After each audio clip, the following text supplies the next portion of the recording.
In today's video, I'm going to teach you how to add Nifty 50 stocks to your watch list. To get started, look over to the right-hand sidebar toolbar on your screen and click the watchlist icon. This will open the watchlist panel, which is where you can organize and monitor the stocks you want to follow more closely. If you use this feature regularly, it becomes a very helpful way to keep important market symbols in one place for quick access. Once the watchlist panel is open, click the plus button, also labeled Add Symbol. This is the option you'll use to manually add stocks to your list.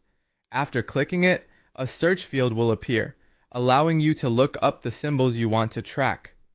Now, search for individual Nifty 50 stocks one by one. For example, you might look for symbols like Reliance, TCS, or HDFC Bank. As you search, make sure you select the listings using the NSE exchange filter. This is important because many platforms may show the same company symbol under multiple exchanges, and choosing the correct exchange helps ensure that you're tracking the right market data. Continue adding each stock you want until your watch list includes the Nifty 50 names you need. If you prefer a faster method, there's also an alternative option you can use to save time, especially if you want to add many symbols at once. In the watchlist menu options, click Import Watchlist. This allows you to upload a CSV file containing the Nifty ticker symbols. Once the file is uploaded, the platform will use that list to populate your watchlist automatically. This can be much more efficient than entering every stock manually, particularly if you already have a prepared list ready to go.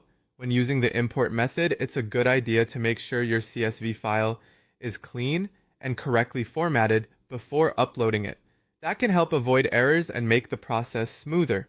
If the platform supports it, you may also want to quickly review the imported symbols afterward to confirm that everything was added correctly and mapped to the proper exchange. That's it. By using either the manual add symbol option or the import watchlist feature, you can quickly build a focused Nifty 50 watchlist that's easier to monitor throughout the trading day.